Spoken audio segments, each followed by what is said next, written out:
Hey guys, it's Hit Hit from Team Crew Gaming, and today I am back with another last to first challenge in the Red Bull of Max Verstappen at Shanghai in China. So let's go and look at our strategy. In Bahrain, I opted for the normal strategy on this game, which is super soft to soft.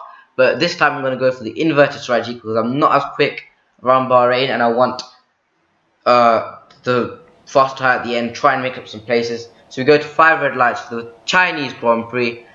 And away we go. It's a decent start for me. Not as good as the Sauber of Ericsson, but better than Van Dorn in the McLaren, who bogs down quite a lot, and he already is overtaken by Marcus Ericsson. I got the inside of him and brake a little bit earlier, not to avoid any contact. You see, Ericsson and Van Dorn both go round the outside of 2 or 3 cars and profiting quite a lot. And all that leaves me to do is overtake Pascal Wehrlein in the Sauber. So yeah, up into P19 after the first one. I wanted to make up a few more places. So hopefully I can get Grosjean into this next corner. I'll brake a little bit later. I'll roll the car through. Grosjean and Van Dorn caught nap in there, up the inside. But Van Dorn fights back at me, still there on my inside there. And he's going to have the inside line to the next corner. I'll have to try and lift off a little bit to give him the space, and he backs out of it. Goes side by side. Now, cutting on to later that lap, I am behind Jolene Palmer in his Renault in P16 he is. And I make an inside. I try to make a move up the inside, but it doesn't work out. And you can see Romain Grosjean trying to make a move up my inside. I was a bit cautious braking into that corner because I wanted to see where I wanted to brake, try some different braking zones out. But yeah, I fend off Grosjean. And moving on to the next lap, yeah, you can see Palmer. I move a really weird move up the inside of him and up into P16. Now cutting on later onto that lap, make a move up the inside, dive up the inside of Lance Stroll, and that is me up into P15. Now, hopefully I can get past Marcus Ericsson. He made a really good start from P19 on the grid, I think it was. He was on the same row as me, now he's up in P14, which is a commendable achievement after, obviously, his 9th place at Bahrain, replicating that in the game as well. So, good to see him in the Sauber doing well, but now, hopefully I can make a move up the inside. I'm a bit more aggressive than I was on lap 1. I brake a little bit later and dive up the inside. He has nothing to defend against. Now moving on to lap 3, you can see yellow flags ahead, and it looks like one of the cars has retired. As there's only 19 runners. There's Kevin Magnussen in his house. So let's have a look at how that happened. As we just flick through the cameras, you can see Kevin Magnussen here. No smoke in the engine, so it looks like an electrical failure that has forced him out of the Chinese Grand Prix. Now cutting back to our POV at the end of lap 3, try and make a move up the inside of Carlos Sainz, and I make it pretty easy for myself in the end, and I'm headed to P12. Now behind Danny Kvyat, who's been overtaken by Felipe Massa, and you can see yellow flags ahead on the mini-map, and it's only down to 18 runners. Let's see who has retired. Kimi Raikkonen has retired. And also I can reveal that the safety car has been called.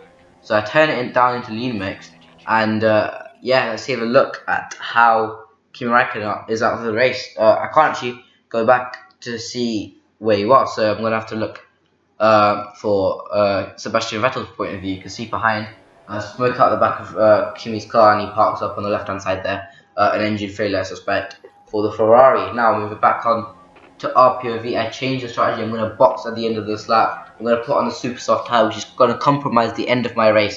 But it's going to hopefully make me just have a little bit better speed than these AI in front of me, which will have probably the soft tire, I'm going to guess. But they're going to be quicker than me at the end of the race.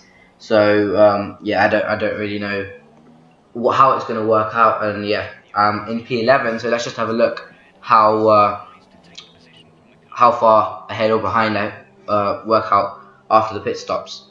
So you can see, unluckily for me, Daniel Ricciardo just had a pit stop, so a little bit double stacking, a little bit of time wasted, about 3 seconds lost, but it's not as bad as I would have thought.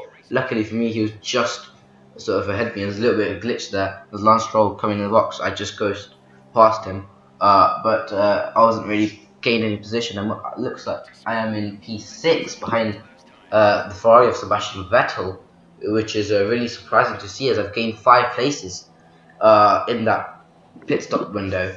Now moving on to the end of the safety car period, a couple of laps there. That's exactly why I went on these tyres, because I thought I could stretch them out, and especially with the safety car, I wouldn't take too much out of them. I tried to be cheeky here and go side by side, but the safety car restart just screwed me over. So Vettel got a really good exit, and here the green flag went, so I lost a bit of time to him, and I couldn't make anything work on the restart, and had to settle down for 6th place as I started the safety car restart. Now moving on to the end of that lap, you can see ahead it's Daniel Ricciardo and Lewis Hamilton going side by side. Just lock up and make a triple overtake up the inside of Vettel, Ricciardo and Hamilton. Hamilton fights me on the exit, but he has nothing to answer. So that was a pretty triple overtake. I think it was Ricciardo that locked up and Hamilton right behind him, and just a little bit forced it. But can I just say, Nico Hülkenberg has just taken the lead. As you can see, Hamilton going around my outside, and get a little bit of contact there. Vettel trying to make advantage of that, but Hamilton does indeed get past me on the exit of turn 2. But can I just add, Nico Hülkenberg is leading the race from Valtteri Bottas. My engineer did inform me has some issues, so I make a move up the inside of Valtteri Bottas, who has now been overtaken by Lewis Hamilton on the next lap. This is, and he's down into P4 now. I'm up into the podium position, which is good for me. And you can see Sebastian Vettel now. We cut on to lap 12. I haven't been able to close up to Hamilton or Hülkenberg, who has now been overtaken by Lewis. But now I'm losing time to Sebastian Vettel, who I make a little bit of contact with. But I think I left him enough space, but he just didn't make use of that space. That's not my fault. I wouldn't say that was my fault. So yeah, moving on to the end of that lap, he has DRS now, Sebastian Vettel, and I should be sitting back. You can see the overspeed he has is too great, but I'm going to go to the outside here, brake a little bit later than he would, and just swoop around the outside. Hopefully I do get in front, and I do so, and back up into P3. And you can see the gap between me and Hülkenberg is pretty much the same, which, you know, my super soft tire is wearing out, and that's what is leading to this fall off in pace. You can see Vettel making a move up my inside now on the main straight. He goes in too hard. I brake on just into the entry of the corner and turn my nose in, and that allows me to do a brilliant switchback move and allows me to get back up past Sebastian Vettel and back to P3 now. Moving on later onto the lap 13, he makes a move around my outside, tries to anyway, and he does get the traction on the exit, and he just about cuts in ahead of me, and yeah, he's up into P3 now. Hopefully I can get him with DRS on the back straight, because he was just ahead of me before the DRS line. I played that tactically because I thought he would have had the better exit, and I just backed off a little bit. And you can see 40% wear on my tyres onto the last lap. My tyres are really shot right now. And I make a move up the inside of Sebastian Vettel and get back up into 3rd place.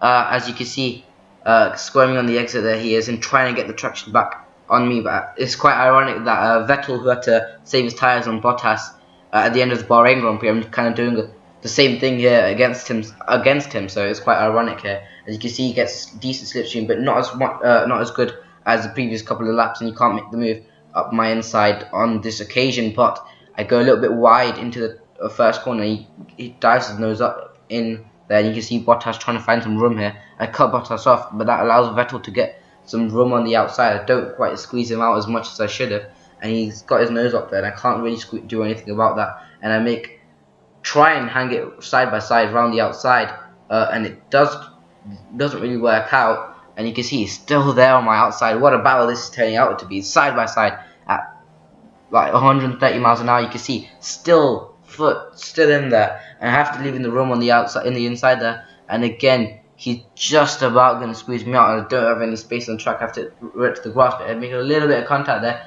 and I force him out there. There's a little bit of a forceful move there, but I'll have to take it, and I cross the line. He has no other chance on the back straight. I cross the line for P3, a second podium in second consecutive podium, I think. And yeah, I'm pretty happy with that. But yeah, I could have had more in that. But if I went onto the medium tire, then that would have compromised me. But so the super soft was the only option I had. If I had started on the super soft, I probably could have moved on to the soft and had really good pace. That probably would have been the better strategy, but who knows. But Lewis Hamilton wins in China after predicting 3 times that Lewis Hamilton's going to win. Yeah, and both the occasions he didn't win. So this time, you should win. Come on. But yeah, Nico Hulkenberg in second is a really big. So yeah. So yeah, leave a like on the video, subscribe to Team Crew Gaming, and it's Het saying at Team Crew Gaming. Bye.